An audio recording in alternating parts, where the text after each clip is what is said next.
Chapter 2, Sections 7 to 9. Section 7. In Section 7 of the legend, the narrative offers still greater detail, telling us that the Tuatha De Danann are coming closer and closer to the physical level, and that their perceptions are changing with their change of state. This time, the specifics we are given are the names of the 4 teachers of the Tuatha De Danann and their respective cities.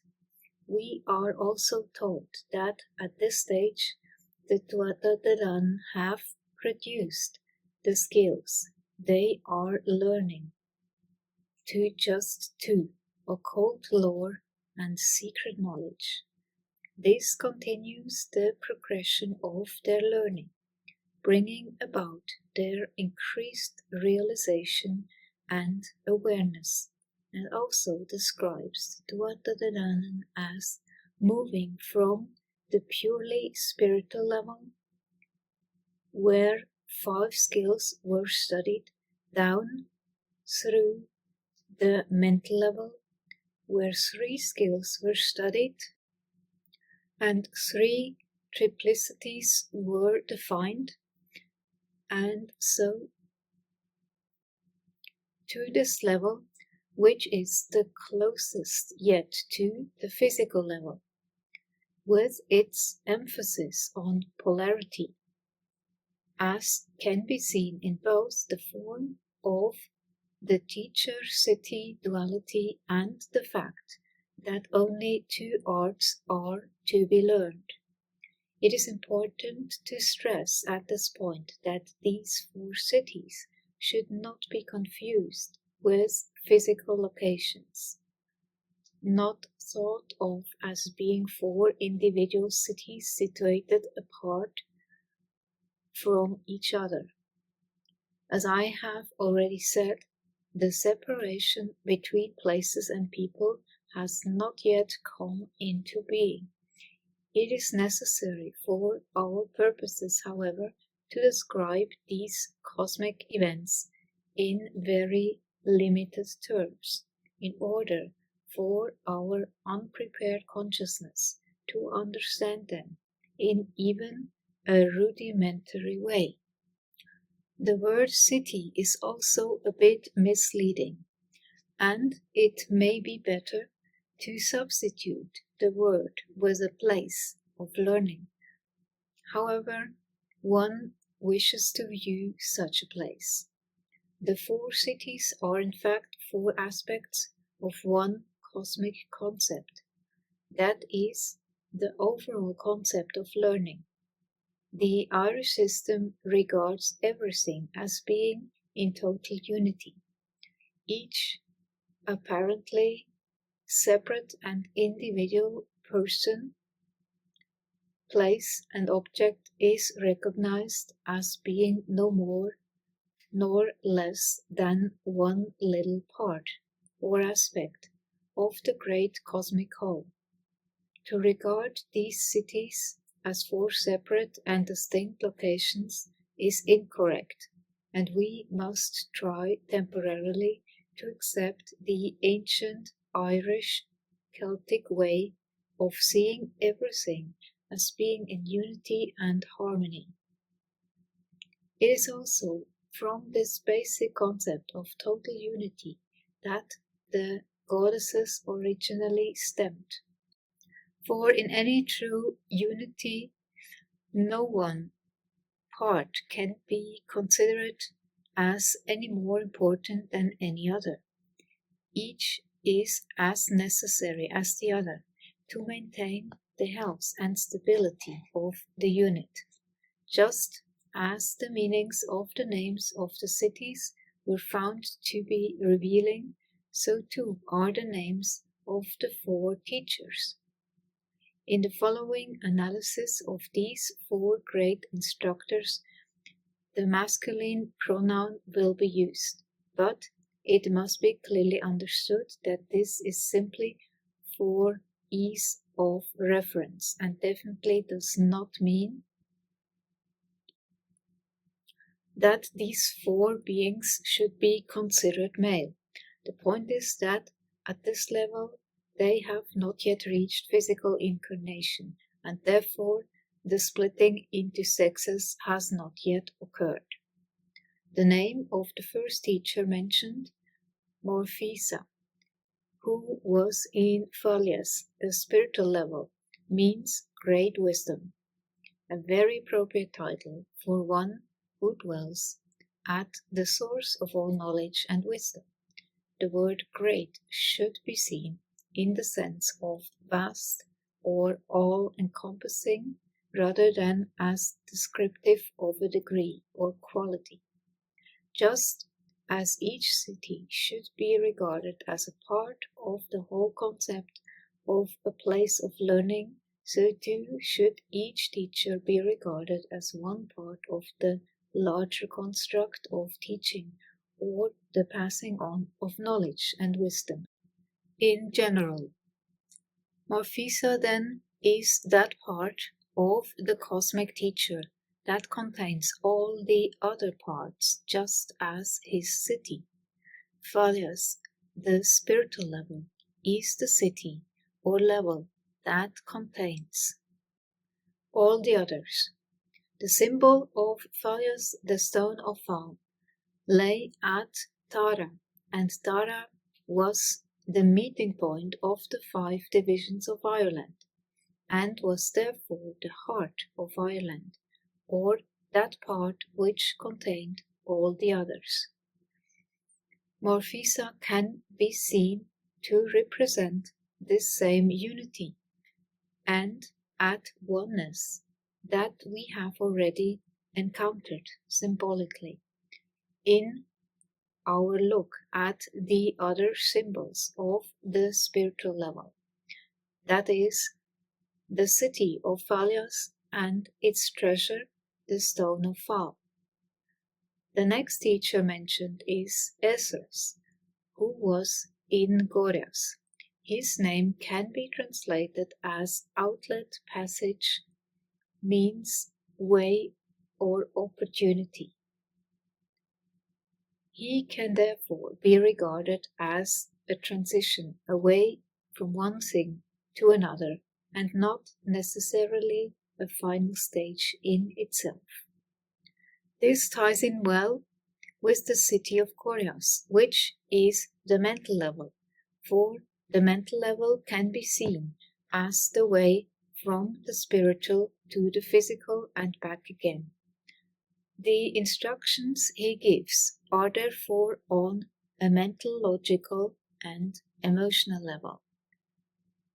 He helps to formulate ideas into abstract forms from their diffused origin on the spiritual level, where they were created by Morphisa, and he passes them on to Semias and Uiscus, who further define them into workable theories and ideas which conform to physical level laws and principles.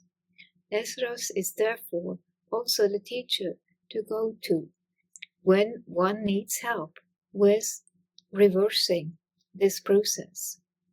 The understanding of symbols, which are used on the physical level in order to commune with the spiritual level.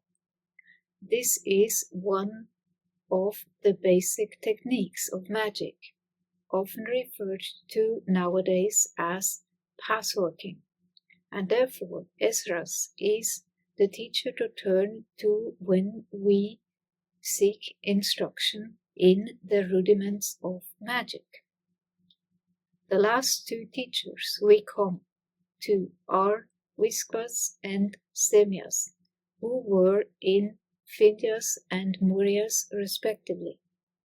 Just as these 2 cities of the physical level have to be taken together, so too do the 2 teachers at this level of existence. Again, a look at the meanings of their names is very revealing and highlights the interchangeable nature of these cities and teachers, also re-emphasizing the existence of physical level polarity. Viscous means water, and he would therefore appear, at first, to be more closely associated with Boreas, the sea water, than with Phineas. Likewise, the name of his counterpart Simmias, which means slender, thin, rarefied like air, would appear to be better placed with Phineas, white, fine air, than with Boreas. The point behind all this switching around is to demonstrate a very important and often neglected principle, one which must be clearly understood by practitioners of any magical system if they are to make the most of their own magical potential. As we have shown, everything starts its existence in the spiritual realms, where, to put it simply, Morphisa conceives an idea for some sort of physical existence, or perhaps maybe change on the physical level. He passes this idea on to Esdras, who refines it and gives it the necessary mental aspect before passing it on to Viscous and Simmias. It is their job to take the now modified idea and give it physical level existence.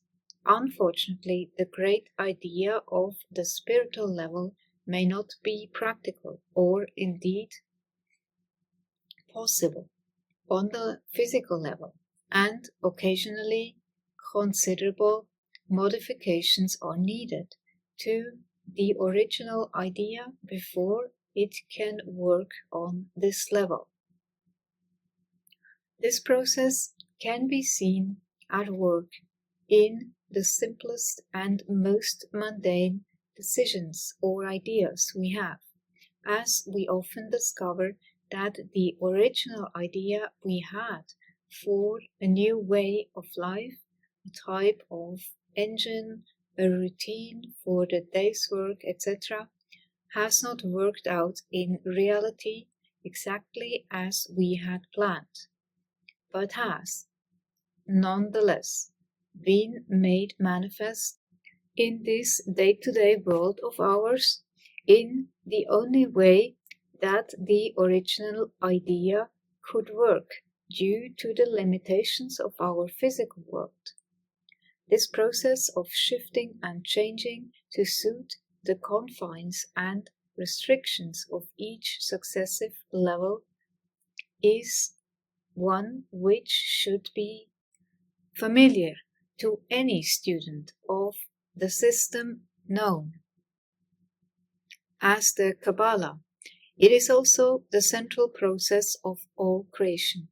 Therefore, the text is here displaying this cosmic principle by the fact the teachers appear to have deviated from the divine plan and to have been accidentally allocated the wrong cities. It is no accident, as we have seen, and as well as exemplifying the principle outlined above, it also helps to remind us of the other principles or law of this level, the principle of polarity. The four great teachers of the Tuatha De Dan are also called poets in this section.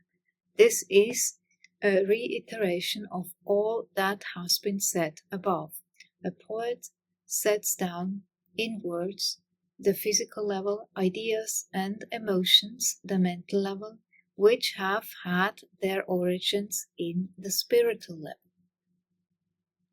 A poet is therefore a worker on all three levels, just as a magician should be. And to use the word poets as the final description of our four teachers, is the legend's way of emphasizing this important point before we arrive with the Tuatha De Danann in the physical world itself. As the narrative continues, we shall see that both poetry and the power of music were very important indeed to the Irish Celts and were considered to be quite magical. It was noted in Chapter 1 that in these opening sections of the legend, as set down in the original Irish, the Tuatha De Danann are referred to in the plural. From section 8 onwards, however, the original Irish word used is tuat. The word is the singular form of the word tuatai, which has been used up until now. Unfortunately, the English translation loses this subtle point and continues to use the phrase Tuatha De Danann, or people of the goddess Danu. The importance of this change in the original is that it tells us that the teachings and information given in the legend from section 8 onwards no longer apply on just an overall general level, but now refer to the individual reader, you in other words. The text from now on can be considered a personal teaching manual. The other important point about this change of reference is that it reveals another cosmic principle. It is only as we get closer to the physical level that the concept of the individual can come into being. Up until this stage, everything has been experienced collectively by the people of the goddess Danu. From now on, each experience is individual and personal, and relates to the person of the goddess Danu, the reader. For ease of reference, I shall continue to use the expression Tuatha De Danann where it occurs as such in the Irish Texts Society's translation I am using, but I will ask the reader to keep in mind that the narrative is really speaking directly to him or her alone from now on. Section 8. Section 8 is the crossover point between the purely mental and the purely physical levels, just as Section 2 was the crossover point between the purely spiritual and the purely mental levels. It gives us yet more detailed information and even introduces a new race of beings, the Fomor. No further references are made to the various arts being learned, the cities or the teachers, and we can therefore conclude that the Tuatha De Danann have now completed their theoretical training and are ready to put all this theory and potential energy into practice on the physical level. The meaning of the word Fomor is usually given as under the sea.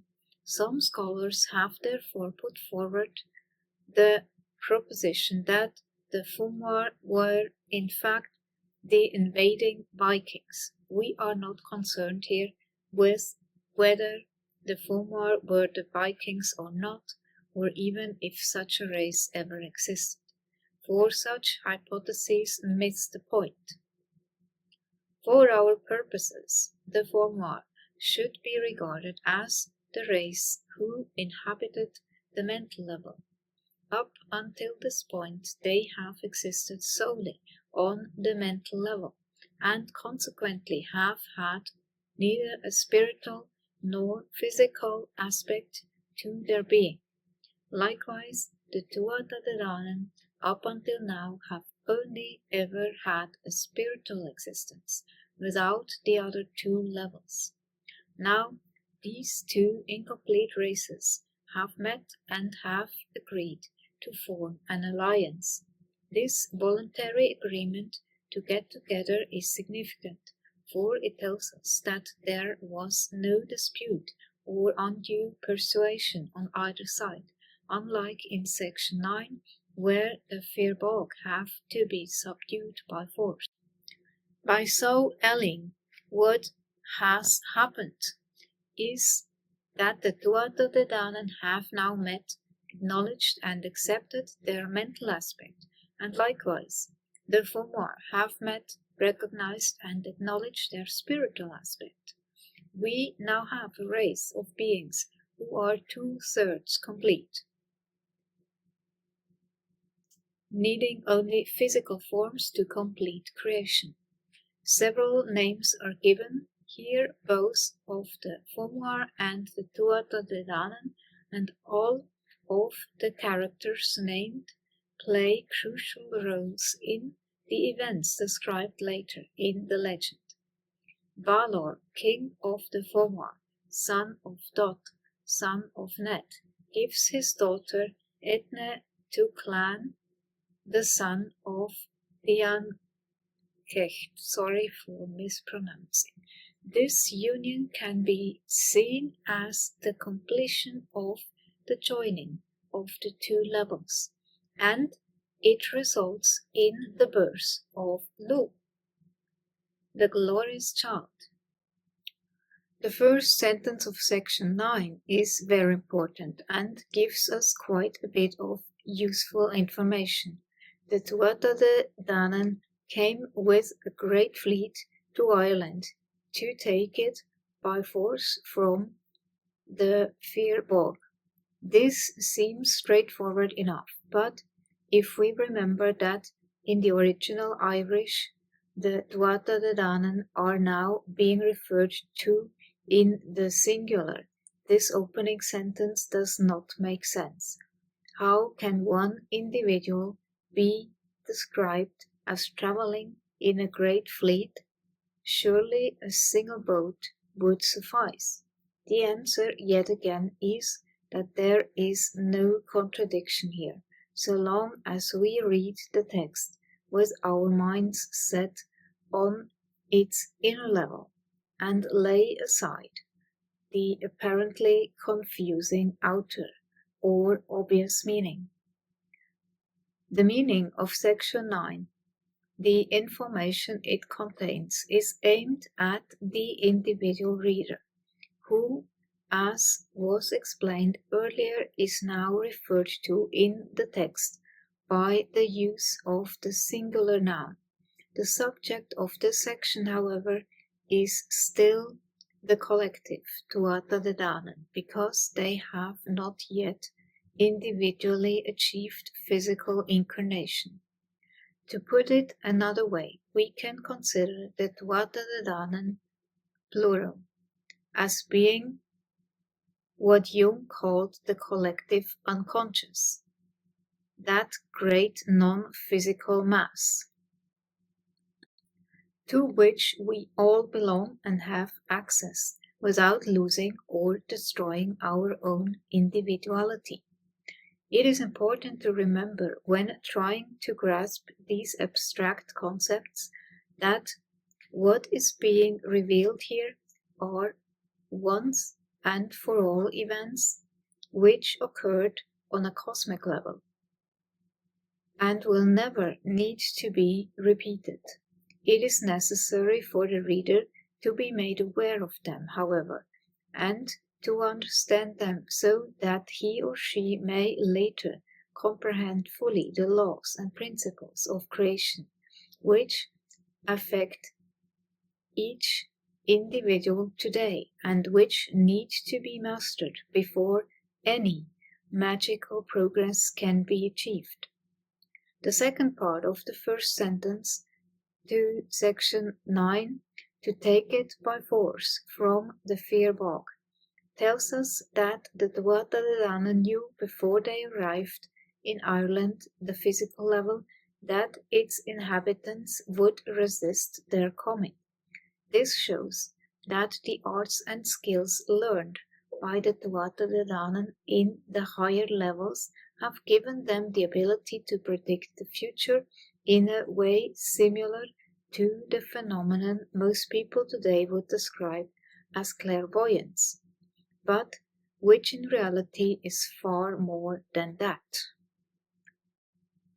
This also means that for the individual to achieve such abilities, he or she must also look to these other realms for instruction and guidance, and, if successful, thereby obtain this ability or foreknowledge. The meaning of the name Feirbog is yet another area of constant debate among academics. For our purposes, we should simply consider them to be that race of beings who so far have existed only on the physical level.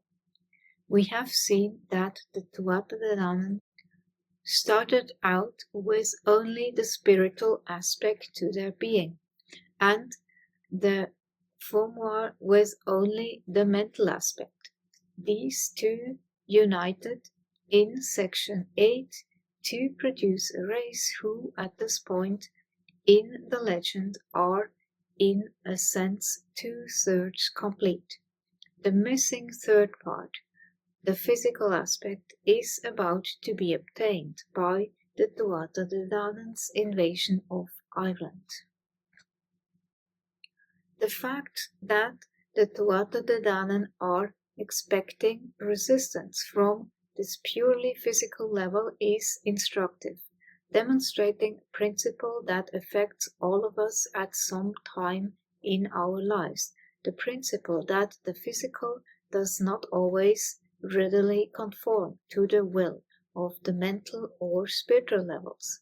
This can be seen very clearly in the case of a person who has a strong desire to stop smoking. In other words, a mental level action which attempts to affect a physical level action. The mind is clear and quite set on its objective, but the body puts up a very strong fight indeed. We must therefore understand that it is by no means a fait accompli for the magician simply to carry out the correct workings on the spiritual and mental levels in order to bring about physical level change. That level may very well put up an independent protest to the powers of the magician. The magician must be prepared for this. The rest of section 9 does, however, go on to demonstrate that it is still possible for the magician to defeat any physical level resistance. In order to do so, however, he or she must use the self-same powers of that level. The Tuatha De Danann, therefore, had to incarnate physically in order to dominate the physical level, and thereby make themselves complete on all three levels. This is also why it was stressed in the notes to the practical work in the introduction that it is important for the reader to become as familiar as possible with the workings of the green world around him or her. It is knowing the powers, energies, stresses and strains of the green world which will help the most in later practical work. The second sentence of this section introduces a new concept, the concept of time. This sentence starts with the words "upon reaching," a phrase that refers to the completion of a journey, and the journey is no more than a combination of both time and space. Nowhere prior to this section have these concepts been so clearly mentioned. This is because it is only in the physical level that the restrictions of time and space can exist. This is emphasized in this same sentence by the phrase, I will not read that, which has been inserted in the text for no other reason than to highlight this principle of physical level time and space. If we consider this point more closely, we shall see that it demonstrates another important element for the would-be magician to consider.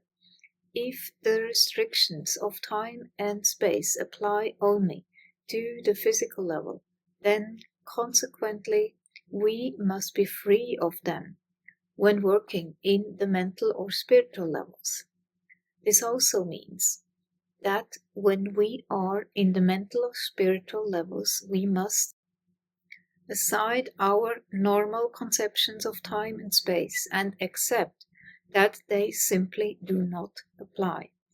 This has already been demonstrated in section 4 and 8 when we read about Lu, who has not yet come into physical existence, and this also explains why I said in the introduction that it is necessary to lay aside one's normal concept of linear time. The last part of the second sentence, they at once burned their boats so that they would not think of fleeing to them, is the first instance of the Tuatha De Danann using their hard-earned arts and skills in a very definite and practical manner. This action has taken place on the purely physical level, and in it we can see the four elements being combined to produce physical change. 1. The Tuatha De Danann arrived by sea, water. 2. They landed in Ireland, earth. 3. They burned their boats, fire. 4. This caused smoke and mist, air. The magical and instructive content of this part of the narrative should be fairly obvious to any person currently versed in the Western mystery tradition, especially with its heavy emphasis on the four elements of that tradition. There is, however, another and extremely important magical principle being demonstrated in this self-same section, one which may not be so obvious to those unfamiliar with the Irish system. This is the principle of being in between. Oh, I know that well, haha. This is the principle of being in between, of being neither completely one thing nor completely another. If we read section 9 again, we should note that the incidents of the burning of the boats took place on a beach. What is a beach? It is that area in between sea and land, being neither completely earth nor completely water, but a combination of both. The burning of the boats, we are told, produced smoke and mist. What are smoke and mist, if not in-between states? Smoke is in that unique state of being neither completely earth nor completely fire, but a part of both. Mist is neither completely water nor completely air, but partakes of both these separate elements. Furthermore, other accounts of the arrival of the Tuatha De Danann in Ireland say that they arrived during the festival of Beltane.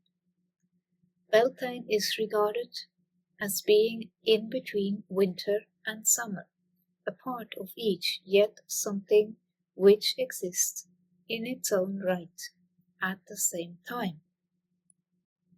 This important recognition of The definite state of being in between is crucial to a full understanding of the Irish system, and as this and all the other important Irish legends unfold, it will be noticed that many major events are described as taking place on beaches or at fords, that is, places in between rivers and dry land, and as happening at either dawn or dusk, the two times of the day where the world is in between day and night, light and dark.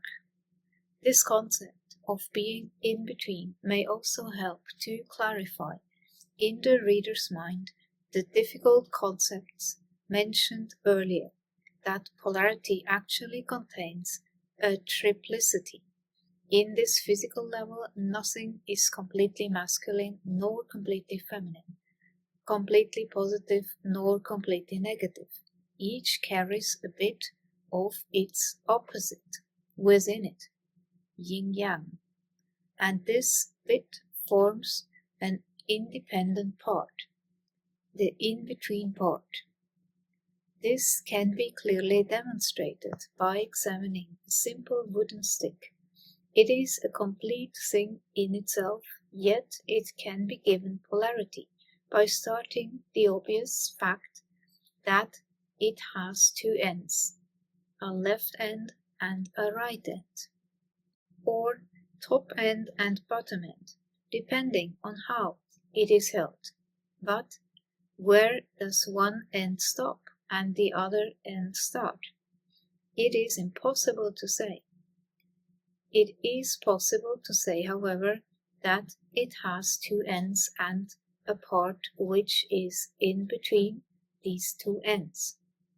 Unity can therefore be seen to be composed of polarity, and polarity is composed of a triplicity. Those of you who can grasp this awkward concept are already well on the way to coming to terms with the Irish magical system.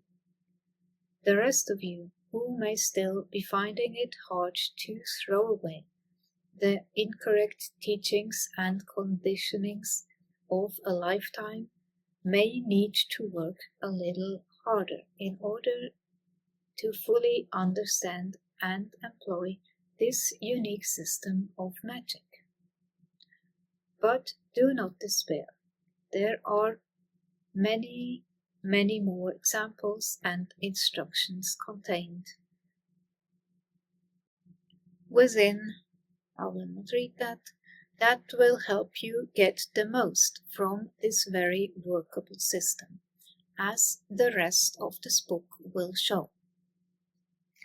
To return to our examination of the legend, we are told in the last part of the second sentence of section 9 that the Tuatha De Danann burned their boats so that they would not think of fleeing to them. This seems a very strange reason for such a final and irrevocable action, and indeed it can be interpreted in two quite different ways. Who are they who might think of fleeing to the boats? Is this the Tuatha De Danann themselves that are referred to here? If so, this would imply that despite their extensive and thus far successful training, they are not too confident about the possible outcome of their battle with the Fir Bolg, and have deemed it necessary to cut off their only means to retreat, presumably in order to force them to fight all the more valiantly and with the day. Does this mean that at the last moment, when they have finally arrived at the time and place, all the work and study has been aiming towards, they lose their conviction and feel they have to force themselves into a situation where they have no option but to carry on? This may well be what the legend is telling us. For is this not a situation we have all experienced at one time or another? How many of us have read all the books and manuals about driving, have listened to the advice and encouragement of valued friends, have paid close attention to the words of our first official driving instructor, only to find that when we first take charge of a moving vehicle facing oncoming traffic, everything we've learned suddenly seems shallow and useless? How many women have carried a baby for 9 months and calmly and carefully taken in all that everyone has told them about the proper procedure for an easy birth, only to find that once it actually starts, once the process has become real for the woman herself, all her confidence and preparedness disappears? Perhaps this is what the Tuatha De Danann discovered, and perhaps unwittingly have left these last-minute nerves for the rest of humankind to experience too. On the other hand, the little pronoun they may actually refer to the Firbolg. Perhaps the Tuatha De Danann burned their boats to stop their adversaries from fleeing the battlefield. If this was so, it means the Tuatha De Danann had decided beforehand that this battle would result in the all-out destruction of one side or the other. It was a take no prisoners confrontation, and this, as any warrior knows, is an extremely serious decision to take indeed. It implies that prior to their arrival in the physical world, the Tuatha De Danann had already decided that all the purely physical level beings of this world, that is, the Firbolg, must be taken in battle. This taking in battle would have the effect of giving the Firbolg mental and spiritual aspects to their being, as well as giving the Tuatha De Danann their physical part. And this is, in fact, what the whole battle is really all about. This clearly means that the intention of the battle was to affect everyone, both at that time and in all times yet to come, and to have all three levels integrated completely within every living being of this world from that time on. It should be noted there that some of the Firbolg did escape the battle. We are not told exactly how they managed this, but they fled to their allies, the Fomor, some of whom inhabited other islands around Ireland, and things therefore did not go according to the Tuatha De Danann's plan. This information is given here to explain why incomplete beings can still be identified today, those people who are so callous and cruel, psychopaths, as to obviously have no spiritual aspect to their makeup. For example, despite the fact that we should all be complete three-level beings, thanks to the actions of the Tuatha De Danann. This demonstrates a hard fact which most religions and magical systems do not like to face up to. Some people are inherently evil, yeah, and will never be anything else, no matter how much love, care, and understanding is shown to them. Such people are beyond help and should be shunned and avoided. This may sound cruel. No, it's not. It's self-protection. And in a way, selfish. It's not, again, self-protection, self-preservation. But it is one of the facts of life, as described in the Irish Celtic magical system, and is ignored at the magician's peril. This, of course, does not mean that all apparently cruel or evil people are necessarily incomplete beings, lacking a mental and spiritual aspect. But it does mean that should such a person be encountered in one's daily life, the first thing to be considered is what makes that person the way he or she is. If the conclusion is drawn that it is because he or she lacks a spiritual aspect, then nothing can be done to help, and the magician should not waste time trying to be understanding. Yeah, it's ridiculous. But should simply accept it as a fact of life that he or she is past hope, and any further contact should be absolutely avoided. Yeah.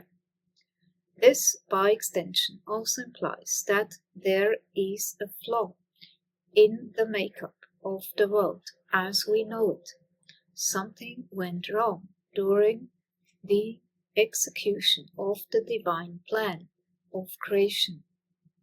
This idea likewise goes against the grain of truth, at least as far as most world religions are concerned, which try to tell us that it was humanity and not God, under whatever name he is given, that ruined creation. It is, however, a tenet of the Irish system that this world is not perfect. Accepting this outlook helps us to make sense of the world as we know it today. So, to return to the text, whether the phrase "so that they would not think of fleeing" is meant to refer to the Tuatha De Dan or to the Firbolg does not really matter, as both answers are plausible. The important point being made in this section is that the three levels were once and for all combined into one composite unity and have remained so to this day. The implications of this belief are enormous. What this belief carries with it is the idea that existence as we know it is composed of three aspects, and that these three aspects are inseparable. This would mean that destruction of one level could only ever be successful if the other two were destroyed as well, and therefore the physical level cannot be destroyed unless the mental and spiritual are destroyed too. So much for the end of the world is nigh scaremongering put forth by some people today.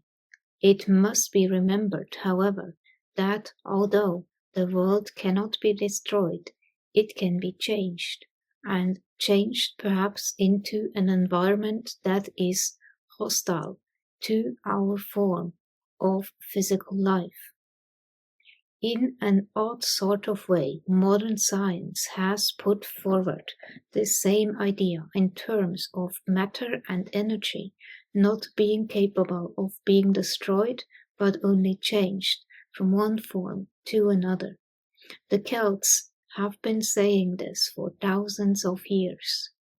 Section 129 of the Battle of Moytura spells out the basics of the Irish system. and offer enough information to enable the reader to start to put this system into practice in his or her own life and philosophy. It also lets us know that these great events have happened and need never occur again on a cosmic scale, and therefore all further instruction and guidance given in the legend is of a personal nature and applies to the situations the reader finds him or herself in within the world. Practical work. Exercise 1. The first practical exercise to be tackled is an inner journey to the city of Values. As with all the exercises described in this book, there is no need to force this exercise or to strain yourself unnecessarily, either physically, mentally, or spiritually, while you are performing it. Each inner journey is really a connected series of images and symbols which speak to parts of the brain not normally invoked by the routine of day-to-day life. Each of these images and symbols can be considered to be like a little light switch. Once it has been turned on in your mind, it will stay there and set off various reactions and combinations which you might otherwise never have experienced in your routine existence. Like light switches, these images only need to be switched on once. You do not need to keep your finger on the light switch for the light to continue shining. And similarly, you do not need to furrow your brows and strain with concentration over each and every image described in the following text. Switch each one on and then pass on to the next one in the order given in the text. At first, there will be many questions and doubts entering your mind. Am I simply daydreaming or fantasizing? How do I know this is real and not pure imagination? Is it safe? Am I doing it properly? All these and other questions besides will occur to you. This is perfectly normal and indeed, as it should be, you should never enter into anything new without first questioning it. For the time being, however, all I ask is that you set aside any suspicions or doubts as to the effectiveness of these exercises and give them a go. Exactly as I described them, and with as open heart and mind as you can muster. After 2 or 3 attempts at each one, for you should do them often and not just once each, you will start to realize that they have changed slightly and that they are starting to become more individual and personal, unique to you alone. There is a special knack that you will eventually discover, the crossing of the fine line between following the text just as it is described here and each time you do the inner journey, relaxing your mind enough to go with any slight changes that might spontaneously arise out of the symbolism. Should this happen, do not automatically think you are doing it wrong and consciously force your visual imagination back into the scenes as laid out in this book. Rather, follow through the change as you see or feel it. Follow it where it leads you.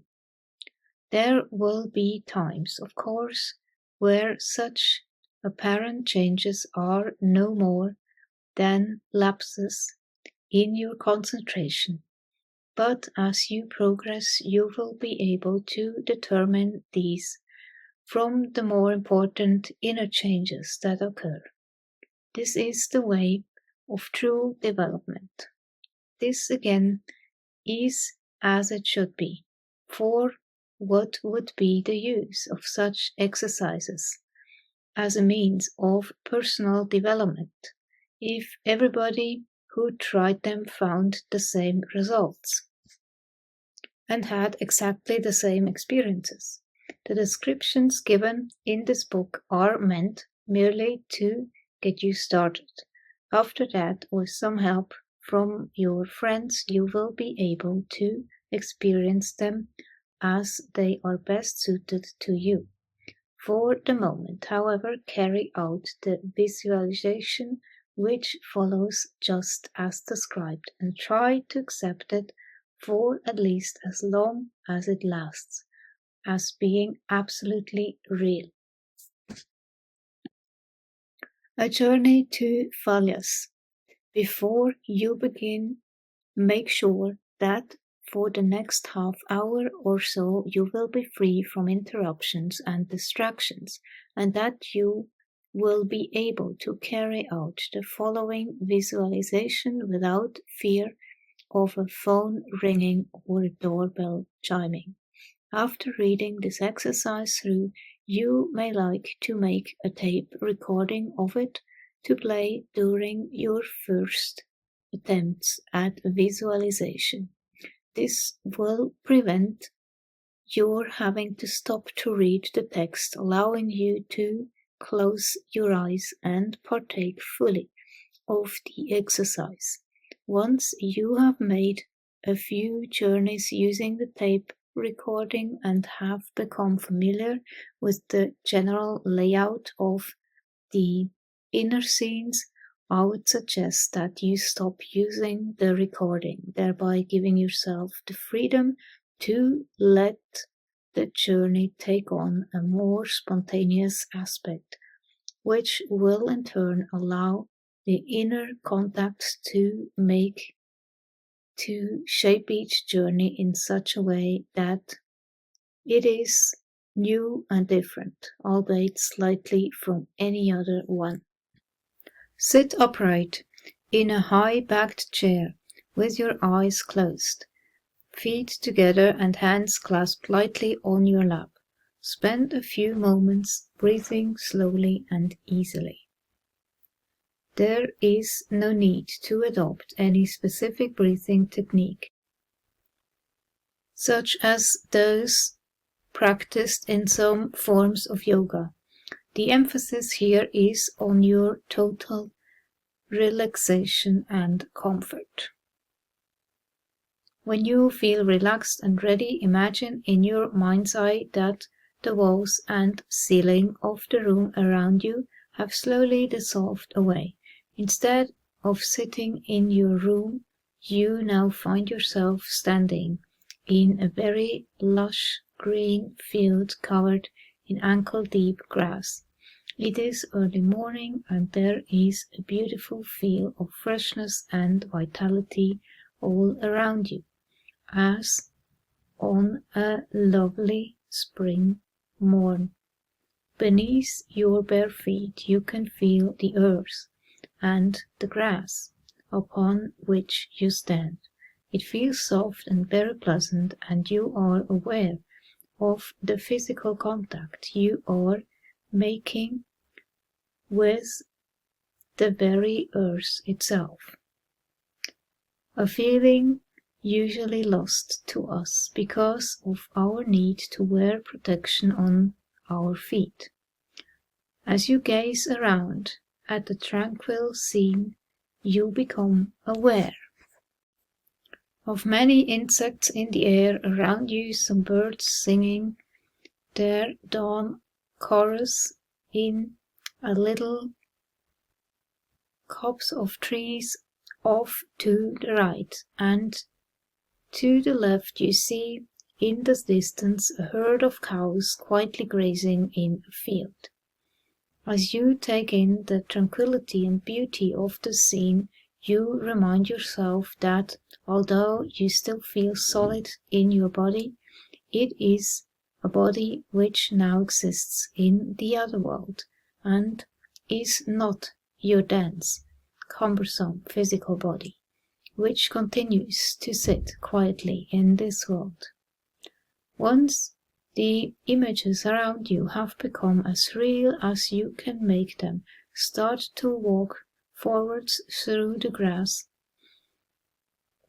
Try to feel as much of what is happening around you as you can. Eventually, you come to a little stream which flows straight across the route you are taking. It is quite wide but does not look too deep, so you start to wade across to the other side. Feel the cool water flow against your legs and feet. Experience the difference between the dry, solid earth of the field and the wet, slippery bed of the stream. As you pass the midpoint of this stream, be aware of your mental state rising as if going up a degree in thought and concentration. When you get to the other side of the stream, you step out once more onto a grassy field. If you walk on, you realize that the grass and the soil beneath your feet feel finer, as if of a better quality or grade. The air, too, feels clearer and more refreshing, and this makes you feel quite exhilarated. As you walk on, you start to make out ahead of you the shape of a vast city, comprising massive and very solid stone buildings, all of which are surrounded by a great wall, which seems to encompass the entire city. There is an air of learning, as that of a great university city, coming from the place as you approach the great open gates set into the massive stone wall. As you enter into this walled city of learning, you find that the streets are very busy with people of all races, colors, and nationalities strolling around deep in conversation with each other in every language you can imagine, and more. And on every topic of science and learning there is. No one pays any particular attention to you. You can go where you please and explore as many streets and buildings as you fancy. It soon becomes apparent that there is a lot to be learned from this place, and that many visits will be necessary in order for you to become familiar with its layout and what it has got to offer. After a while, a stranger comes making his way towards you through the crowd. He comes straight up to you, calling your name, and greets you like an old friend. This stranger will appear differently to everyone who reads this path. It may be a male or female stranger, and it's pointless for me to describe him or her. This is your own personal otherworld friend and guide, and he or she can be trusted implicitly. Ask him. I shall continue to use the masculine pronouns simply for ease. His name, and again the name you are given, will only be known to you and him, so listen carefully. Get to know this person you are going to meet with him often. Your guide takes you right to the center of the city, to a great solid building with a huge doorway. He motions for you to enter, but just inside the entrance is a massive slab of solid stone, completely blocking the entrance. Your guide tells you that you must say honestly to the stone why you have come to this place before it will move and let you in. Think carefully. What are your motives for coming here? Are they good and just? Are they selfish? Is it mere curiosity? It is useless to try to lie to the stone or fog. You must tell it honestly and fully your motives or aspirations for being there. If these are acceptable, the stone silently slides aside and you can enter freely into the great hall. The interior of this great hall is a vast library filled not only with books but also with screens illustrating all sorts of scenes from life, both past and future. There are also display cases containing specimens of anything and everything you care to mention, whether of this world or of the other world. In the center of this vast repository of all knowledge stands Morfisa, the great teacher of the Tuatha De Dan. See him as you will, for he has no actual form, and will appear as seems best for every individual fortunate enough to encounter him. Talk to him, listen to him, for he can answer all questions. Once you have satisfied yourself that you have achieved all you set out to achieve on this particular inner journey, never stay in the other world longer than you really need to. Make your farewells to your guide and to Morfisa with promises to return, and gently let the scene fade from your inner view. The scene before you becomes dimmer and dimmer until there is nothing but darkness. Replace that darkness with the image of the room in which you sit, and slowly and deliberately bring your full consciousness back to this world. Feel the chair beneath you, open your eyes and see the room around you, and gently stretch your stiff legs and back. Once you are fully back in this world, you should note down in a diary kept specifically for this purpose all that you saw and did, and any information you were given or perhaps realized for yourself.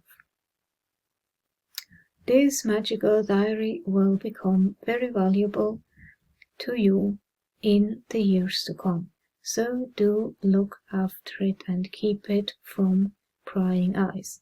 Once all this has been done, it is always a good idea to close down all your psychic centers completely by having a hot drink and a light snack to eat.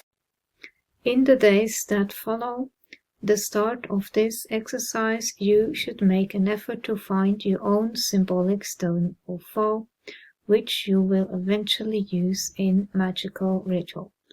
This stone ideally should be round, flat, 8 or 9 inches in diameter, and not so heavy that it becomes a strain to hold for any length of time.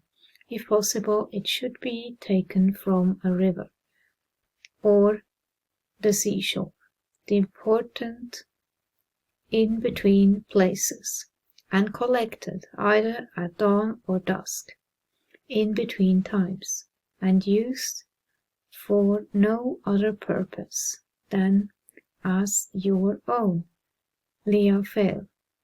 Once you have found such a stone, it can be used to rest your feet upon while you are making your inner journey to Phalias.